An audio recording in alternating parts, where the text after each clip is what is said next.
সবাইকে ওয়েলকাম করছি নতুন আরেকটা রেসিপি দেখার জন্য। আজকের রেসিপিটা দারুণ মজার। বলুন তো গেস্টদেরকে আর কত নাড়ু বরফি মিষ্টি দেওয়া যায়? নিজের কাছে একটা কেমন বরফিল লাগছে, তাই নতুন কিছু দেওয়ার ইচ্ছে আজকের এই আয়োজন।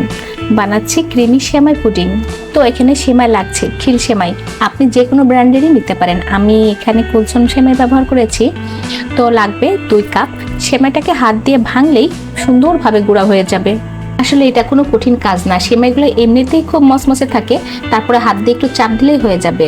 1 প্যাকেট সেমাইতে 2 কাপ হবে। সেমাইয়ের সাথে রান্না করার জন্য আমার লাগছে পাউডার সুগার 4 টেবিল চামচ, মিল্ক পাউডার 4 টেবিল চামচ, আর লাগছে পেস্তা কাজু বাদাম 1 টেবিল চামচ। বাদামগুলোকে আমি একটু হালকাভাবে শুকনো খোলাতেই ভেজে নিচ্ছি, এতে ফ্লেভারটা সুন্দর আসে, খেতেও মজা লাগে।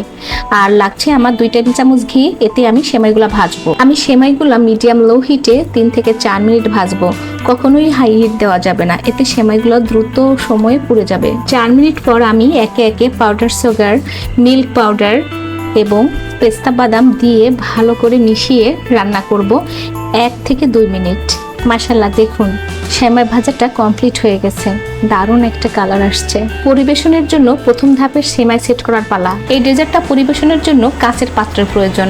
লম্বা গ্লাস কিংবা এরকম টাইপের কোনো পাত্র হলে দেখতে খুব সুন্দর লাগে, বিশেষ করে আউটলুকিংটা খুব গর্জিয়াস হয়। তো আমার সেমাই সেট করাটা খেয়াল করুন, আমি একটি ছেঁচকি দিয়ে ঠেসে ঠেসে সেমাইটাকে সেট করেছি। এবার কাস্টার্ড পুডিং তৈরি করার পালা। লাগছে কাস্টার্ড পাউডার 3 টেবিল চামচ, কর্নফ্লাওয়ার 2 টেবিল চামচ, মিল্ক পাউডার লাগছে 4 টেবিল চামচ, ঠান্ডা দুধ রান্না করা 1/2 কাপ। শুকনো উপকরণগুলো ভালো করে মিশিয়ে নিব, তারপরে ঠান্ডা দুধটা ঢেলে দিব। এখানে ভুলেও গরম দুধ ব্যবহার করা যাবে না, তাহলে লাম্পস পড়ে যাবে। এখানে যদি আপনার কাছে কাস্টার্ড পাউডার না থাকে তো আপনি কর্নফ্লাওয়ার দিয়ে করতে পারবেন, আর যদি কর্নফ্লাওয়ার না থাকে শুধু কাস্টার্ড পাউডার দিয়ে চালিয়ে নিতে পারবেন। এখানে কাস্টার্ড পাউডারটা দারুণ একটা ফ্লেভার দিচ্ছে, আর কর্নফ্লাওয়ার দিচ্ছে থিকনেস, আর মিল্ক পাউডারটা দিচ্ছে দারুণ একটা ক্রিমি টেস্ট। 4টা উপকরণই দারুণভাবে স্মুথলি মিশে গেছে, একটাও দলা পেকে নাই। রান্নার আগে আবারও মিশিয়ে নেব। পুডিং এর জন্য আমি 1/2 লিটার অর্থাৎ 2 কাপ দুধ নিয়েছি, আর 1 চিমটি লবণ দিয়েছি স্বাদ বাড়ানোর জন্য। দুধটা ভালো মতো রান্না হওয়ার পর আমি কাস্টার্ড মিশ্রণটা দিয়ে দিব। তার আগে আমি মিশ্রণটিকে ভালো করে গুলিয়ে নিব। কাস্টার্ড মিশ্রণটি দুধে ঢালার সাথে সাথে আমার স্প্যাচুলাটা নাড়তে থাকতে হবে। স্প্যাচুলা থামিয়ে রাখলে চলবে না, এতে তলা পেকে যাবে। এবার চিনি দিব 1/4 কাপ এবং এলাচ গুঁড়া দিব 1/2 চা চামচ। রান্নাটা মিডিয়াম লো হিটে 3 থেকে 4 মিনিট হবে। তো এর থিকনেসটা দেখুন একদম পারফেক্ট আছে।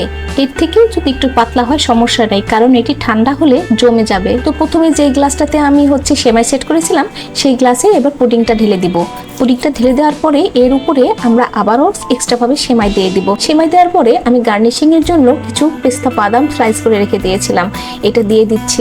দেখুন কি দারুণ একটা লেয়ার আসছে, কি গর্জিয়াস আউটলুকিং। আমার গেস্ট তো এই পরিবেশনা দেখে খুব অবাক হয়ে গেছে। এত সুন্দর করে পরিবেশনা করা যায় বাড়িতেই? হ্যাঁ, সম্ভব। ইনশাল্লাহ আপনিও পারবেন, চেষ্টা করুন। তো আমি আরো একবার সেট করে দেখাচ্ছি। এখানে আমি চকলেট সিরাপ ব্যবহার করেছি বাচ্চার জন্য। তো একইভাবে ছেঁচকি দিয়ে আমি সেমাইটাকে চেপে চেপে নিলাম, তারপরে আমি চকলেট সিরাপটা দিয়ে দিলাম। এরপর আমি পুডিংটা দিয়ে দিচ্ছি। পুডিংটা সুন্দরভাবে সেট করার পরে আমি এর উপর দিয়ে আবার সেই সেমাইটা দিয়ে দিচ্ছি। গার্নিশিং করলাম পেস্তা বাদাম আর চকলেট সিরাপ দিয়ে। So my creamy semai pudding is ready to serve. তো এটা পরিবেশনের আগে 1 থেকে 1.5 ঘন্টা রেফ্রিজারেটরে রাখলে বেশি মজা লাগবে খেতে। এইভাবে পরিবেশন করলে কার না ভালো লাগবে। লুকিং সো ডিলিশিয়াস, আর খেতেও হয়েছে সো ইয়াম্মি। আজ এই পর্যন্তই, আবারও কথা হবে অন্য একটা মজাদার রেসিপি নিয়ে। আল্লাহ হাফেজ।